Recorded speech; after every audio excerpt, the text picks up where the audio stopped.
اللہ کہے قرآن آسان اور مومن ایمان کے دعوے دار اور مسلمان کیا کہیں قرآن بہت مشکل، تو یہ اللہ سے محاربہ ہے کہ نہیں ہے؟ یہ اللہ سے مقابلہ ہے کہ نہیں ہے؟ ظاہر سی بات ہے اللہ سے مقابلہ ہے، اللہ سے محاربہ ہے۔ اللہ فرمایا آسان اور لوگ کہیں مشکل، ایمان کہاں ہے؟ کہاں اتباع رسول؟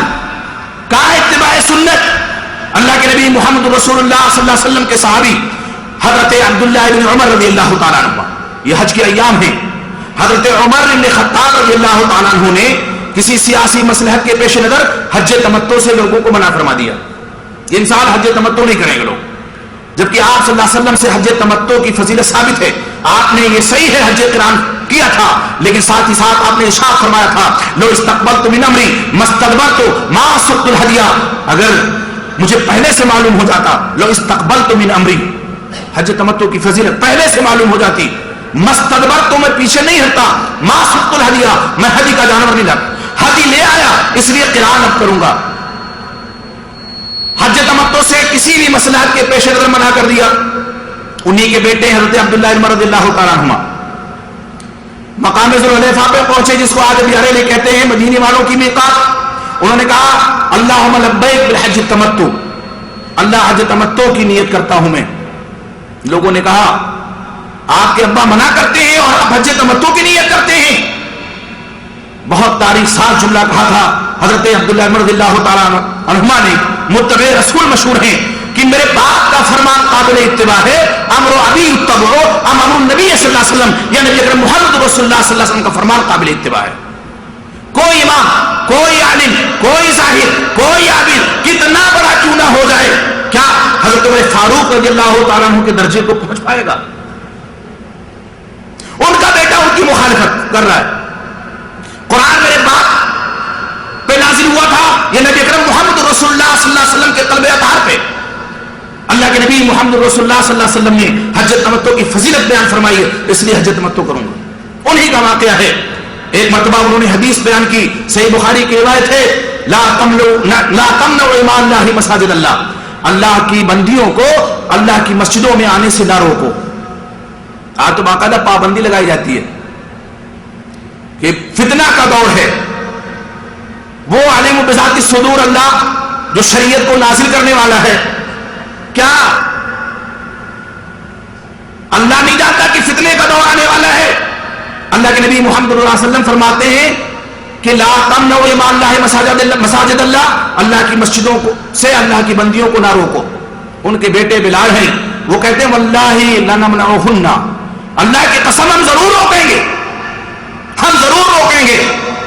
حضرت عبداللہ بن عمر حد تک ناراض ہوئے اور فرمایا کہ میں کہتا ہوں اللہ کے نبی صلی اللہ علیہ وسلم نے فرمایا وَتَقُولُ وَاللَّهِ لَمْنَعُهُنَّ، میں اللہ کی قسم میں ضرور روکوں گا، وَاللَّهِ لَنْ أُكَلِّمَكَ أَبَدًا، اللہ کی قسم میں تجھ سے کبھی بات نہیں کر سکتا۔ آپ ذرا احساس کیجئے، صحابی کا بیٹا ہے، ایک حدیث رسول کا معارضہ کیا، وہ کہتے ہیں میں تجھ سے کبھی بات نہیں کروں گا۔ اور آج یہاں اٹھتے بیٹھتے چلتے پھرتے عقید و عمل میں ہر طرح سے رسول کی مخالفت ہو رہی ہے، ہر عمل میں۔ کہا جائے قرآن میں یہ ہے، رسول اللہ صلی اللہ علیہ وسلم کا فرمان ایسا ہے، تو کہا جاتا ہے فتویٰ بھی تو کوئی چیز ہے۔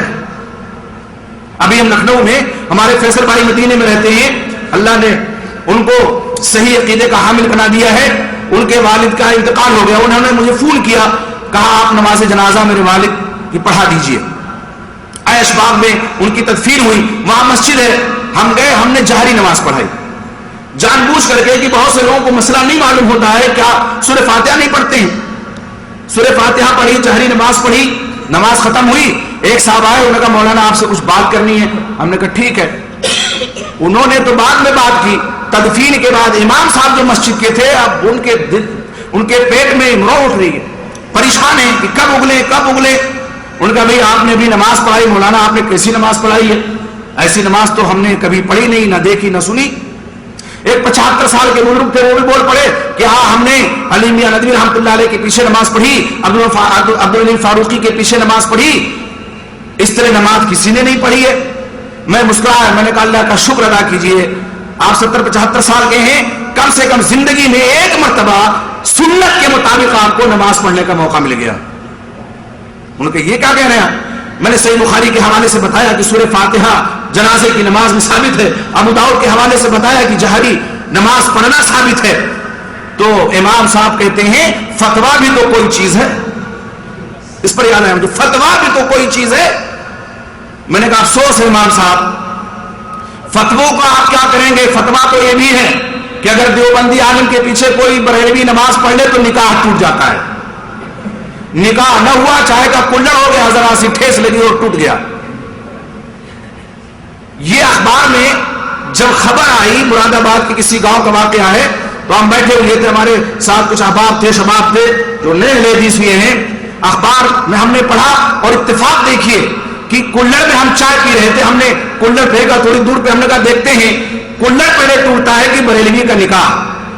یقین مانیے کلڑ نہیں ٹوٹا, اور لوگ ہنس پڑے, کہا کہ آپ نے صحیح کہا, کلڑ تو نہیں ٹوٹا. ہم نے کہا اتنا پھسپھسا نکاح ہے کہ دیوبندی کے پیچھے نماز پڑھ لی تو غلطی کی ہے مرد نے, اور نکاح ٹوٹ گیا عورت کا, تو اس کا کیا قصور ہے؟ ہم نے کہا فتوا تو یہ بھی ہے. ہم نے کہا فتووں کو آپ کیا کریں گے؟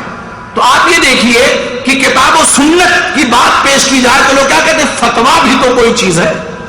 فتوا کیا ہے؟ تو کتاب و سنت سے باہر کوئی چیز ہے.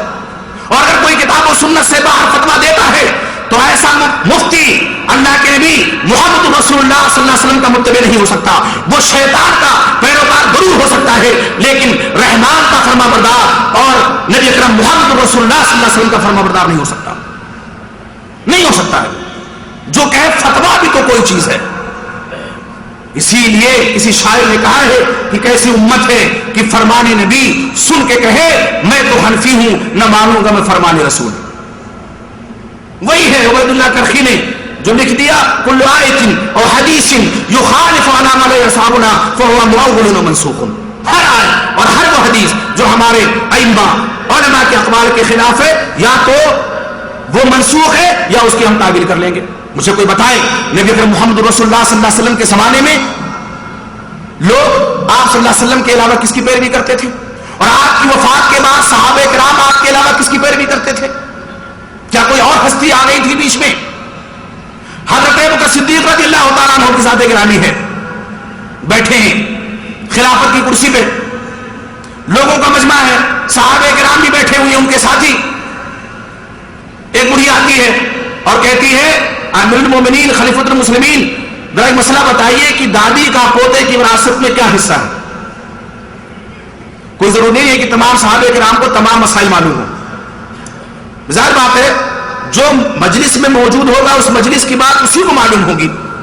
نہیں معلوم تھا تو حضرت صدیق رضی اللہ عنہ نے فرمایا کہ اما فی کتاب اللہ, جہاں تک اللہ کی کتاب کی بات ہے تو اس میں تو کوئی ایسی بات نہیں ہے, اور جہاں تک میں سمجھتا ہوں اللہ علیہ وسلم نے بھی کوئی تمہارا حق نہیں دیا ہے. دیر نہیں لگی, یکی بات دیگر دو صحابی رسول کھڑے ہو گئے مجلس میں سے, محمد بن مسلمہ حضرت مغیرہ بن شعبہ رضی اللہ تعالیٰ عنہ. اللہ کے رسول صلی اللہ علیہ وسلم نے دادی کو پوتے کی وراثت میں حصہ دیا ہے. پہلے محمد بن مسلمہ کھڑے ہوئے, کہا کوئی اور ہے؟ مغیرہ بن شعبہ رضی اللہ تعالیٰ عنہ کھڑے ہو گئے, کہا میں گواہی دیتا ہوں. فوراً جس طرح سے صحابہ کو ٹوکتے دیر نہیں لگی تھی, ویسے ہی خلیفۃ المسلمین کو اپنا فیصلہ واپس لیتے دیر نہیں لگی. آپ اندازہ تو لگائیے, آج ہم جیسے لوگ ہوتے تو پیشانیوں پہ بل پڑ جاتے, اتنے بڑے عالم کا معارضہ ہو رہا ہے. اور یہی چیز تو ہے, یہی چیز ہے جس میں آج لوگ پڑے ہوئے ہیں. اتنے بڑے عالم, کتنے بڑے عالم ہیں کہ اللہ کے رسول صلی اللہ علیہ وسلم سے بڑے ہو گئے. کتنے بڑے عالم ہیں, کیا وہ صدیق سے بڑھ گئے؟ فوراً واپس لے لیا اپنا فتوا, اپنا مسئلہ بیان کیا, وہ فوراً واپس لے لیا. جب اللہ کے نبی صلی اللہ علیہ وسلم کا فرمان ہے تو کیلو کال کی گنجائش نہیں ہے. اور جہاں تعبیر تلاش کی جاتی ہے, یہاں نسخ تلاش کیا جاتا ہے کہ اس کی تعبیر کر لو, توڑ مروڑ کر کے لا کر کے پیش کرو کہ اللہ کے نبی صلی اللہ علیہ وسلم کی جو یہ حدیث ہے ہمارے ائمہ کے اقوال جب اس کے خلاف ہے اس کی تعویل کیا ہوگی, اس کا یہ مفہوم ہوگا, اس کا یہ مفہوم ہوگا. اور اب ایک بات اور پیش کی جاتی ہے, اگر کوئی ضعیف حدیث سے استدلال کرتا ہے اس سے کہہ دیا جائے کہ بھئی یہ حدیث تو ضعیف ہے, تو کیا جواب دیتے ہیں کہ یہ اب بعد میں ضعیف ہوئی ہے, ہمارے امام صاحب نے جب اس سے مسئلہ لیا تھا اس وقت صحیح کی. آپ کو کیسے معلوم ہوا کہ اس وقت صحیح تھی؟ یہ بعد میں ذوق طاری ہوا ہے اس پہ. جب امام صاحب نے ہمارے، اور امام صاحب بیچارے اللہ غریب کے رحمت کرے ان کو، ان کی قبر پہ نور کی برکھا برسائے، امام حنیفہ رحمۃ اللہ علیہ، امام شافعی رحمۃ اللہ علیہ، امام مالک رحمۃ اللہ علیہ، امام احمد بن حنبل رحمۃ اللہ علیہ، وہ تو خود فرما گئے بڑی ذمہ ہو گئے دنیا میں اور قیامت میں بھی وہ برات کا اظہار کر دیں گے کہ اللہ میرا ان سے کوئی لینا دینا نہیں. میں نے تو کہہ دیا تھا کہ اذا صح الحدیث فهو مذهبی، میں نے تو کہہ دیا تھا کہ لا تقلدونی، میری تقلید نہ کرو، ولا مالکا ولا شافعی، نہ مالک کی کرو نہ شافعی کرو. امام احمد بن حنبل رحمۃ اللہ نے فرمایا تھا. امام احمد بن حنبل رحمۃ اللہ علیہ کی ذات گرامی، ان کا جب نام آتا ہے تو دل و دماغ پہ ایک عجیب کیفیت طاری ہوتی ہے. اتباع کتاب و سنت کا جذبہ کس طرح اس اللہ کے بندے کے اندر، جن کی تعریف کردہ کتاب مسند احمد بن حنبل ہے، حدیث کی کتاب. امام اعظم جن کو کہا جاتا ہے، جبکہ امام اعظم اللہ کے نبی محمد رسول اللہ صلی اللہ علیہ وسلم کے، لیکن وہ منصب آپ سے چھین کر کے ایک امتی کو دے دیا گیا ہے. ان کو جو کہا جاتا ہے، ان کی کوئی لکھی ہوئی کتاب آج پردے گیتی پہ موجود نہیں ہے، جبکہ امام احمد بن حنبل رحمۃ اللہ علیہ کی تعریف کردہ کتاب مسند امام احمد بن حنبل موجود ہے. کس طرح اتباع کتاب و سنت کا جذبہ ان کے اندر تھا. جب مامون رشید کے دور میں خلق قرآن کا فتنہ رونما ہوا اور عیسائیوں نے ایک شوشہ چھوڑا کہ بھئی تم بھی کہتے ہو کہ اللہ نے عیسیٰ علیہ السلام کو آسمان پہ اٹھا لیا ہے، آسمان پہ اٹھا لیا، اور یہ تمہارا عقیدہ ہے کہ وہ روح اللہ ہے. وَكَلِمَتُهُ أَلْقَاهَا إِلَىٰ مَرْيَمَ، قرآن کہتا ہے کلمہ ہے اللہ. تو تمہارا بھی عقیدہ ہے، تمہارا قرآن کہتا ہے کہ عیسیٰ علیہ السلام اللہ کا کلمہ ہے. تو اللہ مخلوق نہیں، اس کا کلمہ بھی مخلوق نہیں، تو ہمارے نبی عیسیٰ مخلوق کیسے ہوں گے؟ مطلب وہ بھی الوہیت میں حصے دار ہیں. اسی لیے وہ تثلیث کے قائل ہیں عیسائی نا. وہ کہتے ہیں عیسیٰ علیہ السلام کو کیا کہتے ہیں؟ ایمن اللہ کہتے ہیں، اللہ کا بیٹا نعوذ باللہ. کہتے اب معتزلہ کو کوئی جواب نہیں سوجھا تو انہوں نے کیا کیا؟ تنازل کا راستہ اپنایا. انہوں نے اس عقیدے ہی سے برات کا اظہار کر دیا اور کہا نہیں، اللہ کا کلمہ مخلوق ہے اور قرآن اللہ کا کلام ہے، یہ بھی مخلوق ہے. مامون رشید بھی جھانسے میں آ گیا. اس کے بعد معتصم باللہ بھی آیا اور بھی سلاطین آئے. چار لوگ ڈٹے رہ گئے اپنے صحیح موقف پہ، جو کتاب و سنت کا موقف تھا کہ اللہ جس طرح مخلوق نہیں، اس کا کلام بھی مخلوق نہیں ہے. اس کا کلام اللہ کی صفت ہے. اللہ اپنی ذات میں مخلوق نہیں تو اپنی صفات میں بھی مخلوق نہیں ہے. وہ چاروں لوگوں کو، جن میں حضرت امام احمد بن حنبل رحمۃ اللہ علیہ بھی تھے، جیل میں ڈالا گیا. ایک نے تنازل اختیار کر لیا، دستبردار ہو گئے. ایک کا دماغ پھر گیا، پاگل ہو گئے. امام احمد بن حنبل رحمۃ اللہ علیہ ڈٹے رہے اپنے موقف پہ اور یہی کہتے رہے آخر وقت تک، ائتونی دلیلا من کتاب اللہ و سنت رسولہ، میرے پاس دلیل ایک لیو، اللہ کی کتاب سے، سنت رسول اللہ سے مان لوں گا میں. کوئی دلیل تو لاؤ اللہ کی کتاب سے، کوئی دلیل تو لاؤ سنت رسول اللہ سے، میں مان جاؤں گا کہ اللہ کا کلام قرآن مخلوق ہے. اور دلیل ہو تو نہ دیں گے. دلیل تھی نہیں، محض مسبوحی حرکت کر رہے تھے معتزلی، اور ان کی ہاں میں ہاں سلاطین بھی اس وقت کے ملا رہے تھے. اتنی مصیبت ان کے اوپر نازل کی گئی اور قید و بند کی اتنی صعوبتوں میں گرفتار کیے گئے کہ سن کر کے پڑھ کر کے کلیجہ منہ کو آتا ہے.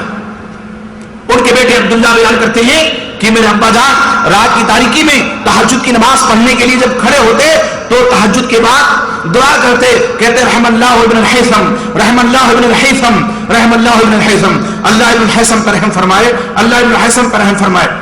مجھ سے نہیں رہا گیا. ویسے میں نے سوچا ابن الحیثم کوئی آپ کے استاذ ہوں گے جن کے لیے دعا کر رہے ہیں، یا آپ کا کوئی فرما بردار شاگرد ہوگا جن کے لیے دعا کر رہے ہیں. ایک دن نے پوچھ ہی لیا کہ ابا جان یہ کن کے لیے آپ رات کی تنہائیوں میں دعا کرتے ہیں؟ رحم اللہ ابن الحیثم.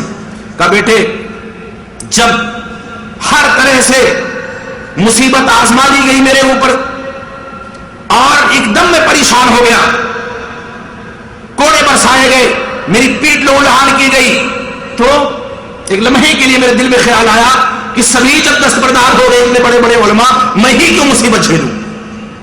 ایک خیال آیا، ابن الحیثم اس وقت کا بہت بڑا ڈاکو تھا، میرے ساتھ وہ جیل میں قید تھا، میرے پاس آیا، کہا احمد آپ کو یقین ہے کہ آپ کا موقف صحیح ہے؟ کہا بالکل میرا موقف صحیح ہے، کتاب و سنت کا موقف ہے۔ کہا مجھے دیکھیے میں وقت کا سب سے بڑا ڈاکو ہوں، ڈاکہ زنی کرتا ہوں، لوگوں کو لوٹتا ہوں، پکڑا جاتا ہوں، پیٹا جاتا ہوں، جیل میں ڈالا جاتا ہوں، اور جب چھوٹتا ہوں پھر ڈاکہ زنی کرتا ہوں، پھر پکڑا جاتا ہوں، پھر چھوٹتا ہوں، پھر ڈاکہ زنی کرتا ہوں۔ میں سمجھتا ہوں میرا راستہ غلط ہے، لیکن اپنے غلط راستے سے باز نہیں آتا اتنی مصیبتیں جھیلنے کے باوجود، اور آپ تو حق پر ہیں۔ ذرا دیکھیے گا کہیں پائے سے بات میں لفظش نہ آ جائے، کہیں آپ کے قدم ڈگمگا نہ جائیں۔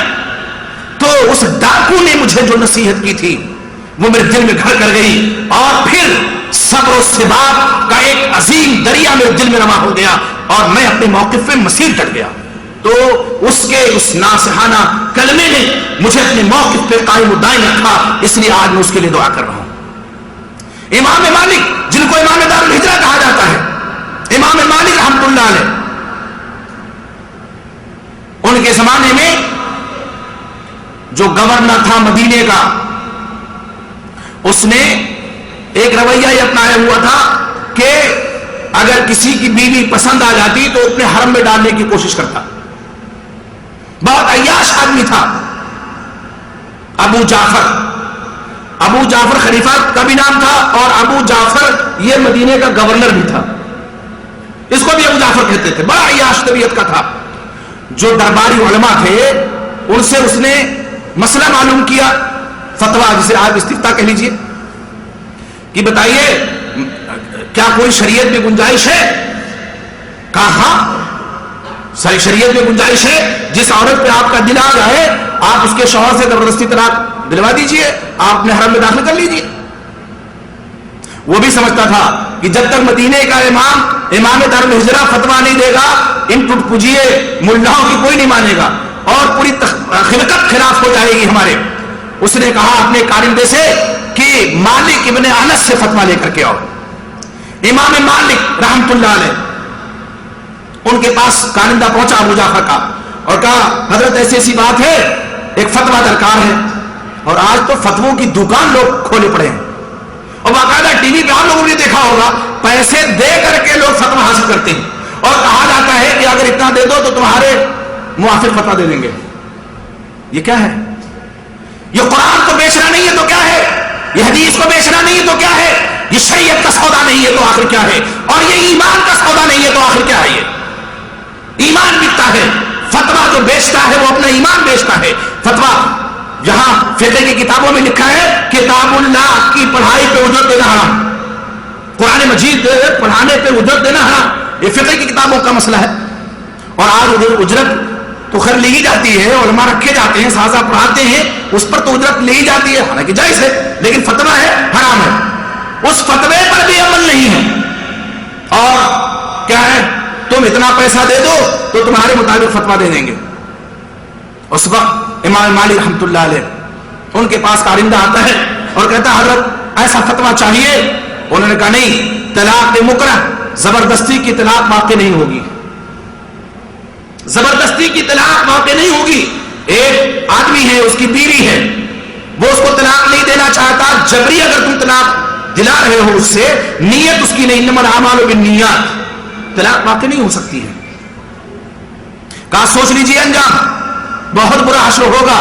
بہت ابو جعفر کو آپ تو جانتے ہیں، کہا اس کو بھی جانتا ہوں، تمہیں بھی جانتا ہوں، اپنا انجام بھی معلوم ہے، لیکن اس کے علاوہ میں کچھ اور نہیں کہہ سکتا، اس لیے کہ شریعت اس کی اجازت نہیں دیتی ہے، کتاب اللہ سنت رسول اللہ سے اس کی اجازت نہیں ملتی ہے ہمیں، اس لیے ہم ایسا فتویٰ نہیں دے سکتے۔ اور وہی ہوا جس کا خدشہ تھا اور جس کی دھمکی دی تھی اس کارندے نے۔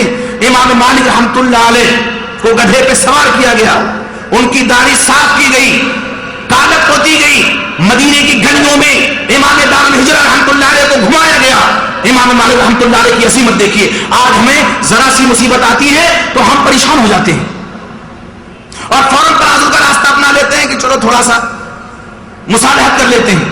وہ دیکھیے مصالحت نہیں اپنائی، انہوں نے مداحنت نہیں اپنائی، اور کہا من یعرفنی فقد یعرفنی، جو مجھے جانتا ہے وہ تو جانتا ہی ہے، اور جو نہیں جانتا ہے وہ جان لے میں مالک ابن انس ہوں۔ چہرے پہ کالے پتی ہوئی ہے, چہرہ واضح نہیں ہے, لوگ نہیں سمجھ پاتے. تو کہا میں مالک ابن انس ہوں اور فتوا دیتا ہوں کہ زبردستی کی طلاق واقع نہیں ہو سکتی ہے, نہیں ہو سکتی زبردستی کی طلاق واقع. پیشانی, حاکم کی پیشانی شکن آلود ہو رہی ہے, ہونے دو, لیکن اللہ کے نبی محمد رسول اللہ صلی اللہ علیہ وسلم کے فرمان سے انحراف کی جرات نہیں کر سکتے. مصیبت آ رہی ہے, آنے دو, کوڑے برس رہے ہیں, برسنے دو, مسائل عالم کی چکی میں پیسا جا رہا ہوں, پسنے دو, لیکن میں یہ فتوا دیتا ہوں کہ زبردستی کی طلاق واقع نہیں ہوگی. آج تقلید اور تقلید کی رٹ لگانے والے ذرا سوچیں, یہ ائمہ خدا تھے, جو علماء وقت تھے, جن کی خدمات سنہری حروف سے لکھے جانے کے قابل ہیں. آج ان کا نام لے کر کے بددینی پھیلائی جا رہی ہے. آج ان کے نام کا سہارا لے کر کے نبی اکرم محمد رسول اللہ صلی اللہ علیہ وسلم کی سنتوں پہ پھاوڑے اور تیشے چلائے جا رہے ہیں. آپ صلی اللہ علیہ وسلم کی سنتوں کو پائمال کیا جا رہا ہے کہ ہمارے امام نے ایسا نہیں فرمایا, ہمارے امام نے ایسا نہیں کہا, تو ہم کیسے؟ وہ شریعت کو زیادہ ہم سے سمجھنے والے تھے, وہ شریعت کو بے شک سمجھنے والے تھے, لیکن ساتھ ہی ساتھ وہ یہ بھی سمجھتے تھے کہ جو ہم کہہ رہے ہیں وہی آخری بات نہیں ہے. ہارون رشید نے انہیں امام مالک رحمۃ اللہ علیہ سے ایک مرتبہ اجازت طلب کی, امام صاحب آپ کی کتاب جو موطا امام مالک ہے, حدیث کی کتاب ہے, سب سے پہلی تالیف, حدیث صحیح بخاری سے پہلے اس کی تالیف ہوئی ہے. آپ اگر کہیں تو باب مدینہ پہ اس کو ہم آویزہ کروا دیں اور ایک عام منادی کرا دیں, عام اعلان کرا دیں کہ موطا امام مالک کے اندر جو حدیثیں ہیں انہیں پر عمل ہوگا. آج کا کوئی عالم ہوتا تو کہتا بھائی ہماری ڈگڈگی پٹ رہی ہے, پٹنے تو ٹھیک ہے, کر لو. لیکن وہ امام خدا تھے, امام مالک رحمۃ اللہ علیہ, خشیت الہی کا جذبہ ان کے رگ و ریشے میں پیوست تھا.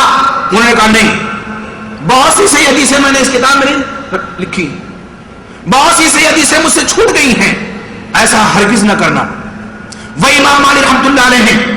ایک آدمی آتا ہے, فتویٰ پوچھتا ہے, مسئلہ معلوم کرتا ہے, جواب دیتے ہیں. دوسرے سال آتا ہے, وہی مسئلہ معلوم کرتا ہے, اس کے الٹا جواب دیتے ہیں. ایک سال پہلے کچھ جواب دیا تھا, ایک سال بعد کچھ جواب دے رہے ہیں. حیران ہے, ششتر ہے اور پریشان ہے, اور کہتا ہے امام صاحب بات کیا ہے, اتنی شہرت ہے اور اتنی زیادہ آپ کی مقبولیت ہے اور ابھی ایک سال نہیں گزرا ہے, آپ نے اپنے فتوے کے خلاف فتویٰ دے دیا. کل یؤخذ من قوله ويرد الا صاحب هذا القبر واشار على قبر النبي صلی اللہ علیہ وسلم. ہر شخص کی بات لی بھی جا سکتی ہے, اس کی بات کو رد بھی کیا جا سکتا ہے, لیکن نبی اکرم محمد رسول اللہ صلی اللہ علیہ وسلم کی بات کو رد نہیں کیا جا سکتا. پہلے تم نے معلوم کیا تھا میرے سامنے کوئی ایسا مسئلہ, ایسی حدیث نہیں تھی, اب حدیث رسول میرے سامنے ہے, میں اس کے مطابق فتویٰ دے رہا ہوں. پہلے اجتہاد سے فتویٰ دیا تھا, اب حدیث رسول آ گئی ہے, اس کے مطابق فتویٰ دے رہا ہوں. ہو سکتا ہے اگلا سال آئے, اس سے کہیں زیادہ صحیح حدیث مجھے مل جائے, اس کے مطابق فتویٰ دے دوں, تو اس سے رجوع کر لوں گا. رجوع کرتے رہے اپنے مسائل, بیان کردہ مسائل سے ائمہ, اور آج انہی کے نام لیوا, انہی کا نام لے کر کہتے, اور وہ بھی خامخواہ کی تقلید. عقیدے میں تو تقلید کو لوگ حرام کہتے ہیں, عقیدے میں کہتے ہیں تقلید حرام ہے, جو بنیاد ہے اس میں حرام ہے, جڑ میں حرام ہے اور شاخوں پہ پھدک رہے, اور جو نہیں تقلید کرتے ان کو گمراہ اور گمراہ کر کہا جا رہا ہے. آپ اندازہ لگائیے, آپ سوچئے کہ حق کہاں ہے. کتاب و سنت کے علاوہ بھی کہیں حق ہو سکتا ہے. اللہ کے نبی صلی اللہ علیہ وسلم کے دور میں, صحابہ کرام رضی اللہ تعالیٰ علیہم اجمعین کے دور میں, ان دونوں کے علاوہ کوئی تیسری چیز موجود تھی؟ ظاہر سی بات ہے قطعاً نہیں تھی. کوئی بھی صحابی اگر فتویٰ دیتے تھے, کوئی مسئلہ بیان کرتے تھے اور دوسرے صحابی ان کے خلاف مسئلہ بیان کرتے اور اس کی مقابلے میں دلیل لاتے, تو فوراً وہ رجوع کر لیا کرتے تھے. یہی ان کا جذبہ تھا, وہی جذبہ آج بھی ہونا چاہیے. لیکن آج پوری امت کو شیطان نے ایک جھنجھنا پکڑا دیا ہے. کیا اتنے بڑے عالم, اتنے بڑے عالم, وہی قرآن کے سمجھنے والے, ہم کہاں سمجھ پائیں گے؟ قرآن بہت مشکل نہیں ہے. دروس قرآن کو لوگ آج فتنہ کہتے ہیں, فتنہ کہتے ہیں کہ دراصل قرآن فتنہ علیہ باللہ. انسانی ہاتھوں کی لکھی ہوئی کتاب یہ ذکر ہے, اصلی ذکر ہے. اللہ کی جو بھیجی ہوئی کتاب ہے اس کو فتنہ کہا جا رہا ہے, پھر اس سے فتنہ پھیل رہا ہے. آپ یقین مانیے, ابھی بہت دن نہیں گزرے ہیں, لکھنؤ میں رجب گنج ایک محلہ ہے, وہاں ایک مسجد بھی چھپر ڈال کر کے ہم لوگوں نے بنا لی ہے الحمدللہ. نئے اہل حدیث ہوئے, ان کی مسجد میں نماز پڑھنے گئے, مغرب کی نماز تھی, آمین زور سے کہہ دی, امام صاحب نے دوسری رکعت پہ سلام پھیر دیا, لوگوں نے دیا, نہیں قبول کیا, دوسرا سلام پھیر کے دم لیا, پھر فوراً ہی کھڑے ہوئے 3 رکعتیں پڑھی پھر سے, یہ ان کا مسئلہ ہے, پھر سے 3 رکعتیں پڑھی, اور جب دوسری نماز کا سلام پھیرا تو چھوٹتے ہی کہتے ہیں بھائی دیکھیے آپ لوگ زور سے آمین نہ کہا کیجیے, بڑا ڈسٹرب ہوتا ہے نماز میں. آمین سے تو یاد آ جانا چاہیے کہ اسی رکعت میں آمین کہی گئی ہے, ہم سلام کیوں پھیرے, 3 رکعت والی نماز ہے, تو کہا بڑا ڈسٹرب ہوتا ہے. بحث چھڑ گئی, مسجد سے باہر لوگ آئے اور لوگوں نے کہنا شروع کیا احناف نے کہ اہل حدیثوں سے کہ بھائی دیکھو آپ لوگ ہماری مسجد میں آئے نماز پڑھنے, لیکن آپ کو ہمارے عقائد کے مطابق نماز پڑھنی پڑے گی, عقائد کے مطابق نماز پڑھنی پڑے گی. انہوں نے کہا بھائی اللہ علیہ وسلم کی سنت تو ہم نہیں چھوڑ سکتے, تو کہا ہماری مسجد میں نہ آئیے.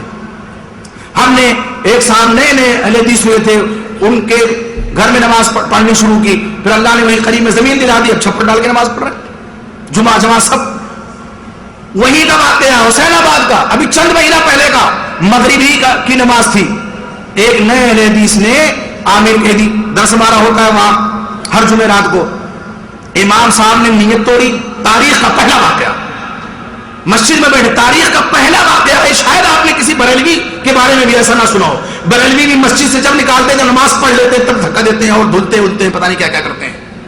امام نے نماز توڑی, سورہ فاتحہ ختم کر چکا تھا امام, نماز توڑی, اس نوجوان کو مسجد سے دھکا دے کر کے باہر نکالا, اس کے بعد دوبارہ نماز شروع کی. آپ دیکھیے آمین سے چڑھتا کون ہے؟ اللہ کے نبی محمد صلی اللہ علیہ وسلم فرماتے ہیں, ترمذی کی روایت ہے کہ ما حسدتکم الیہود ما حسدتکم السلام والتامین, یہودی جتنا حسد تم سے سلام اور آمین پہ کرتے ہیں کسی اور چیز سے نہیں کرتے ہیں. سلام زور سے ہم کہتے ہیں, ظاہر سی بات ہے اسی کے ساتھ آمین کا ذکر ہے, اس کو بھی زور سے کہیں گے. اس حدیث میں یہ بھی دلیل ہے, اور ساتھ ہی ساتھ یہ بھی ہے کہ آمین سے چڑھنا کس کا کام ہے؟ یہودیوں کا. اور ساتھ ہی ساتھ یہ بھی دلیل ہے جب سنیں گے تبھی چڑھیں گے, اور ہم بلند آواز سے کہیں گے تبھی سنیں گے. جب بلند آواز سے کہیں گے نہیں تو وہ سنیں گے کیسے, چڑھیں گے کیسے؟ تو اللہ علیہ وسلم کا یہ فرمان صحیح کیسے ہوگا؟ اور آپ کا فرمان صادق ہے, سچ. صادق و مصدوق کا قول ہے کہ حسد کرتے ہیں آمین سے جتنا اور سلام سے جتنا, کسی اور چیز سے وہ حسد نہیں کرتے ہیں. اور آج وہی روش ہے امت کی, ایک عظیم گروہ کی آج وہی روش ہے, دھکے دے کر کے باہر نکالو. کیوں؟ اس لیے کہ آمین کہہ دیے, فرشتے روک دیں گے, آپ صلی اللہ علیہ وسلم کہیں گے یہ تو میری امت کے لوگ ہیں, ان کی پیشانیاں چمک رہی ہیں, ان کے اعضائے وضو چمک اور دمک رہے ہیں. آپ نے فرمایا حدیث میں یاتونا خرم محجلین, پچ کلیانی گھوڑے کی طرح سے آئے گی میری امت, اور میں پہچانوں گا اعضائے وضو کی روشنی سے چمک دمک رہے ہوں گے اعضائے وضو.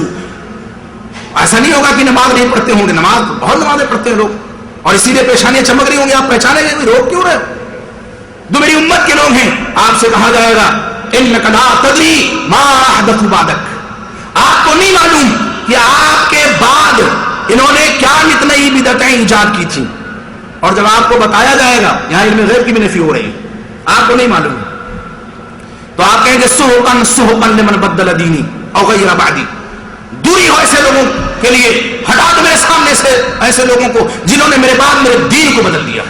اور یہ حقیقت ہے کہ جب ایک بدعت, جب ایک سنت چھوٹتی ہے تو اس کی جگہ پہ کئی بدعتیں آ جاتی ہیں. سنت چھوٹے گی تو بدعت ضرور آئے گی. تو یہ میں نے عرض کیا, ایک جھنجھنا پکڑا دیا, اتنے بڑے عالم کا فرمان ہے. اور دوسرا کیا ہے, اس میں حرج ہی کیا ہے, کیا کہتے ہیں, اس میں حرج ہی کیا ہے, یہ بھی ایک بجا رہے لوگ, اس میں حرج ہی کیا ہے, یہ ثواب ہی کا تو کام ہے. وہ ثواب کا کام کیسے ہو سکتا ہے جس کی دلیل کتاب و سنت میں موجود نہ ہو. نماز 5 وقت کی فرض ہے, پہلے 50 وقت کی تھی, سبھی اس کو مانتے ہیں, حنفی کیا, شافعی کیا, مالکی کیا, حنبلی کیا, اہل حدیث سبھی 50 وقت کی تھی پہلے, اللہ نے فرض کی تھی معراج میں, اور بعد میں اللہ نے 5 وقت کی نماز کر دی. اب اگر کوئی کہ ہم تو 50 وقت کی پڑھیں گے, کیا اس کی نماز صحیح ہوگی؟ نہیں ہوگی صحیح. اور کوئی کہے بھائی نماز ہی تو پڑھ رہے ہیں, کوئی گناہ کر رہے ہیں, ظاہر سی بات ہے, کہے گا کیا عرض ہے بھائی اس میں, یہ تو ثواب کا کام ہے, نماز ہے, اللہ کی عبادت ہے, کہیں شیطان کی عبادت تھوڑی کر رہے ہیں, اللہ کی عبادت کر رہے ہیں, اس میں حرج کیا ہے. آج وہی چیز ہے, تو لوگ کہتے ہیں اس میں حرج کیا ہے، کوئی دلیل کیا ہے، کوئی ممانعت موجود نہیں ہے، اللہ کے نبی صلی اللہ علیہ وسلم سے منع نہیں ہے، ہم کر رہے ہیں. آپ یقین مانیے شریعت وہی ہے جو اللہ نے رسول اللہ صلی اللہ علیہ وسلم کے قلب اطہر پہ نازل فرمائی ہے. اس کے علاوہ کوئی اور چیز شریعت نہیں ہو سکتی ہے، اور شریعت کتاب و سنت کے علاوہ کوئی تیسری چیز ہے بھی نہیں.